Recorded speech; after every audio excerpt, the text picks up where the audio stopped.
Hi, good to see you. I'm Gil Scullion, artist and legitimate heir to the suburban American dream. When I was younger, my studios were in lofts, old factory spaces, and other left behinds of the Industrial Revolution. That's what we thought we needed to do in order to be serious artists. It was the very image of what it was to be an artist. We had to turn our backs on our suburban past and unfurl the banner of the downtown dream. In New York Stories, a 1989 three-part anthology movie featuring segments by Woody Allen, Francis Ford Coppola, and Martin Scorsese, Scorsese has his successful artist protagonist arguing with his aspiring younger artist girlfriend. The girlfriend is leaving him because he's a jerk and seems bent on remaining a jerk. The artist, played by Nick Nolte, disdainfully and drunkenly asks his girlfriend, played by Rosanna Arquette, "What are you going to do? Move to New Jersey? Live with your parents? Make a space in the garage over by the hedge clippers for your studio?" If we didn't suspect it already, that rang the death knell to any degree of romanticism and rebellion for artists who had studios in residential neighborhoods, and garages in particular. But life does not follow a plan, and sometimes you have to follow Teddy Roosevelt's admonition to do what you can with what you have where you are. So with a family, a job, and a still unshakable commitment to making art, we bought a house and built an attached studio. It looks just like a garage. I wasn't trying to be ironic or funny. I was trying to avoid scrutiny from the local building inspectors and the Planning and Zoning Commission. If I had said that we were building a studio, it would have invited a lot of awkward questions about its being a manufacturing site or a business space in a residential neighborhood. It was so much simpler to call it a garage. Everybody deserves a garage. No questions asked. But it's never been used as a garage. Leave that to the next owner. It does, however, have an overhead door, and once or twice I backed the truck into it to load up artwork for one purpose or another. My wife and I still had to park in the driveway in all kinds of weather. She's a good sport about it, but her sacrifice does come up in conversation at least once every winter.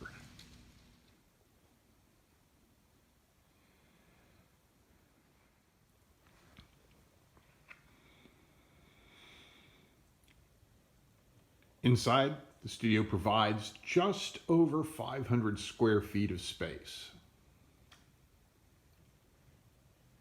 I wish I could tell you that was 500 square feet of working space, but some of it inevitably has to go over to storage.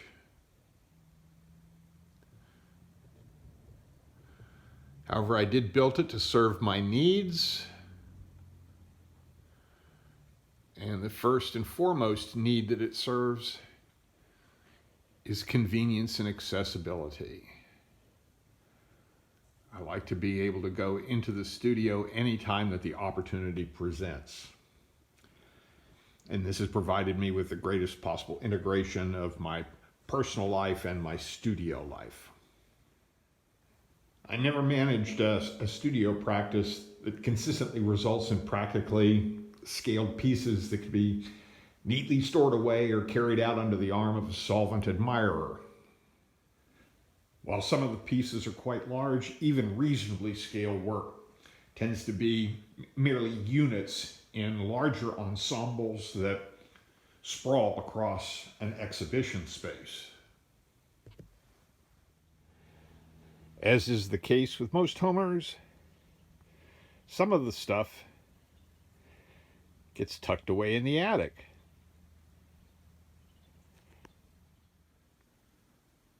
Other work gets stashed away in a dedicated space in the basement.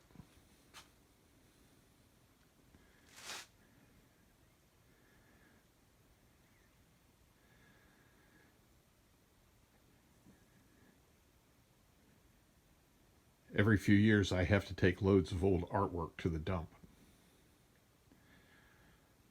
I wouldn't recommend this as a business model, but it might be a misnomer to describe my art activities as a career. It's just what I do.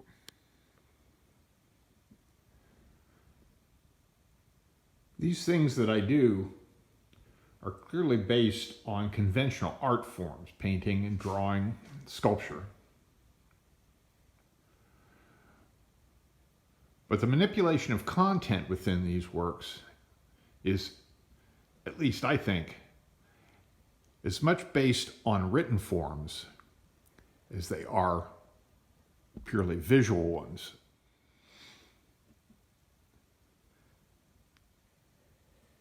I place as high a premium on the kind of sense conveyed in books and essays as I do on purely decorative values, expressionistic gestures, personal sensibility, or taste and appeal.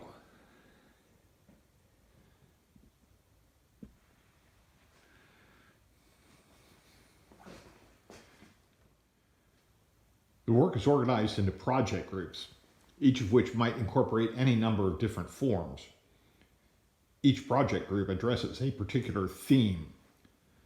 Some of the themes I've explored are those of political social commitment, disparities in wealth distribution, leadership and following, passive-aggressive behavior, insomnia, and being and nothingness.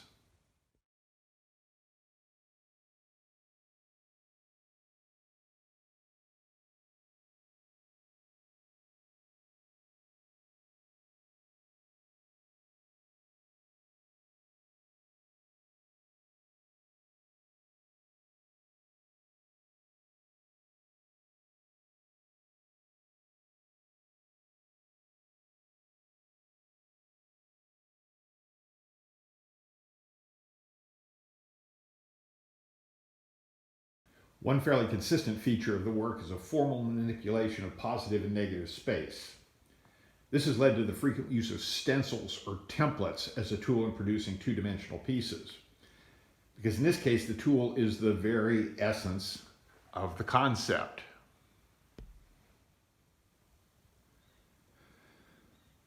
By using stencils, I've been allowed to make some projects cheaply on very disposable materials like cardboard or other detritus. The display components can be recycled at the end of an exhibition. And then the pieces, which are really little more than ideas in a particular form, can be reproduced. They can be tailored to fit a new situation, a new space. As such, most of these things I think of in terms of being installations.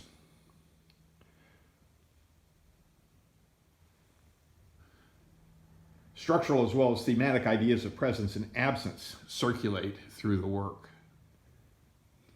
I think of my work as being analytical, sometimes even downright scholarly. But my current work has taken an unexpected turn towards the expressionistic. Now, so far, this doesn't look like a major departure from the work I've made in the recent past. I still use stencils, I still use texts. Everything is still fairly neatly produced. I mean, there's no kind of spillage or expressionistic excess. In fact, my concept of expressionism doesn't involve the kind of spill your guts, intuition, and improvisation that we usually associate with expressionism. But instead, at this stage in life, I find myself confronted with a wholly unpleasant vision of the future. Certainly a vision of the future that I did not envision when I was a young person. It's not what I thought that I was working for, not where I thought that our nation or humanity in general was heading. Coming soon, or already knocking at our door, is a world of irreversible climate change, unresolvable political division, deteriorating relations between people of different races, authoritarian government, constant surveillance, wealth disparity, viral infection, and a political social atmosphere mostly predisposed to ignoring the mess and hoping it will go away. It's like all we want is for some transcendent being or some new technology to bail us out instead of our having to do anything real or immediate. Now, this apocalyptic vision is hardly unique to me. I think we're all sharing it at this particular time and place. But I see it coming, and I feel as if I should do something about it. I should do something to make this world a better world, the world in which I would like to live, and I'm paralyzed.